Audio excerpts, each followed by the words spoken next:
אנחנו הולכים לצייר פיקסלים. זוכרים את ההוראות?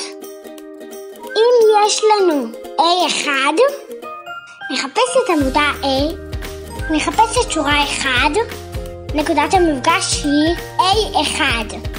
נצבע אותו בירוק. וכך נמשיך לנקודה הבאה.